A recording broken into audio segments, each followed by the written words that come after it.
ये news channel हक की आवाज़।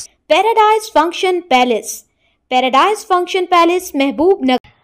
టోటల్ గా ఎడ్యుకేషన్ నుంచి యూనివర్సిటీ నుంచి ఒక టీం ని రాష్ట్ర ప్రభుత్వం నుంచి విద్యాశాఖ నుంచి సాంకేతిక పరమైన ఇంజనీర్లతో పాటు ఎడ్యుకేషన్ సైడ్ నుంచి ఉండే వాళ్ళందరిని ఒక కమిటీ చిన్న కమిటీని కూర్చి ఉస్మానియా యూనివర్సిటీ 100% ప్రపంచంతో పోటీ పడగలిగే ఒక స్టాన్ఫర్డ్ ఒక ఆక్స్ఫర్డ్ యూనివర్సిటీ స్థాయిలో మనకేం తక్కువ 3 లక్షల కోట్ల రూపాయల బడ్జెట్ ఉంది. ఎవడో 1,00,000 కోట్లు కట్టింది కూలింది పోయింది, 1,00,000 కోట్లు గంగలో పోయింది గోదావరిలో పోయింది. మీకోసం ఒక 1000 కోట్లు ఖర్చు పెట్టడానికి మాకేమన్నా దరిద్రం ఉందా? నేను స్పష్టంగా చెప్పదలుచుకున్నా, ఈ సంవత్సరం విద్యాశాఖ కోసము 40,000 కోట్లు ఖర్చు పెట్టిన 40,000 కోట్లు ఈ సంవత్సరం young India integrated residential schools 100 నియోజకవర్గాల 100 young India integrated residential schools, ఒక్కొక్క స్కూల్కి 25 ఎకరాల స్థలం 200 కోట్లు 20,000 కోట్ల రూపాయలు ఈరోజు యంగ్ ఇండియా ఇంటిగ్రేటెడ్ స్కూల్స్కి నేను సంతకం పెట్టి ఇచ్చిన. యంగ్ ఇండియా స్కిల్స్ యూనివర్సిటీకి 500 కోట్లు పెడుతున్నాం. యంగ్ ఇండియా స్పోర్ట్స్ యూనివర్సిటీకి ఈరోజు 100 కోట్లు పెడుతున్నాం. యంగ్ ఇండియా పోలీస్ స్కూల్స్కి ఈరోజు మనం 100-200 కోట్లు ఖర్చు పెడుతున్నాం. నేను అడుగుతున్న మిత్రులారా, ఈ ఉస్మానియా యూనివర్సిటీకి ఏమి ఇచ్చినా తక్కువే, ఎంత ఇచ్చినా తక్కువే. ఇది చరిత్ర కాలగర్భంలో కలవద్దు. ఇది చరిత్రకు ఎప్పుడు నిటారుగా నిలబడ్డ సజీవ సాక్షిగా ఉండాలి ఉస్మానియా యూనివర్సిటీ. ఏం కావాలనో అడగండి, అడగకపోతే మీ పేదరికమే, అడగకపోతే మీదే పేదరికం. అది నా తప్పు కాదు, అది మీ తప్పు, మీ పేదరికం తప్పు.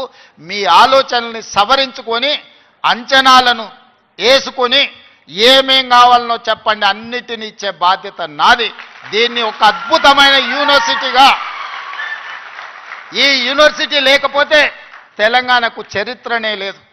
తెలంగాణ చరిత్రను నిక్షిప్తం చేసే యూనివర్సిటీ ఉస్మానియా యూనివర్సిటీ. తెలంగాణ పదానికే ప్రత్యామ్నాయం ఉస్మానియా యూనివర్సిటీ. అలాంటి తెలంగాణకు ప్రత్యామ్నాయమైన ఉస్మానియా యూనివర్సిటీ, సిద్ధాంతాలకు వేదికైన ఉస్మానియా యూనివర్సిటీ, ఓ గద్దరన్నను ఓ జార్జి రెడ్డిని ఇచ్చిన ఉస్మానియా యూనివర్సిటీ, ఓ జైపాల్ రెడ్డిని ఓ పివి నరసింహారావుని ఇచ్చిన ఉస్మానియా యూనివర్సిటీని తెలంగాణ రాష్ట్ర సాధనలో ముందు భాగాన నిలబడి తెలంగాణ సాధించిన ఉస్మానియా యూనివర్సిటీని ఇలా గాలికి వదిలేయడం బాధ్యతను ఒకసారి ఆలోచన చేయండి. అందుకే మిత్రులారా, ఏమైనా అంచనా వేసుకోండి, ఏమేం కావాలనో నాకు చెప్పండి. మళ్ళీ నేను వస్తా. ఠాగూర్ ఆడిటోరియం కాదు, ఠాగూర్ ఆడిటోరియం కాదు. మా వీసీ గారికి మా పోలీస్ సిబ్బందికి చెప్తున్నా, ఆ ఎల్ల నేను వచ్చిన రోజు క్యాంపస్ లోపల ఒక్క పోలీసు కూడా పెట్టకండి. ఏ విద్యార్థులు ఏ నిరసన అయినా తెలపనియండి, నిరసన తెలిపే స్వేచ్ఛ కూడా వాళ్ళకి ఇద్దాం. ఆర్ట్స్ కాలేజ్ ముందు మీటింగ్ పెడతా, మీకు కావలసిన 100 కోట్ల నిధులు ఇస్తా. మళ్ళీ మీటింగ్ ఆర్ట్స్ కాలేజ్ దగ్గరనే, అక్కడ ఇక్కడ కాదు.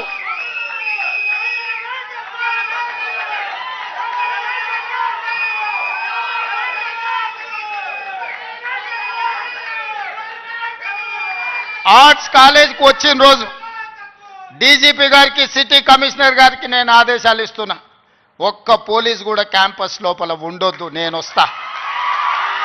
ఎవరు వీళ్ళు?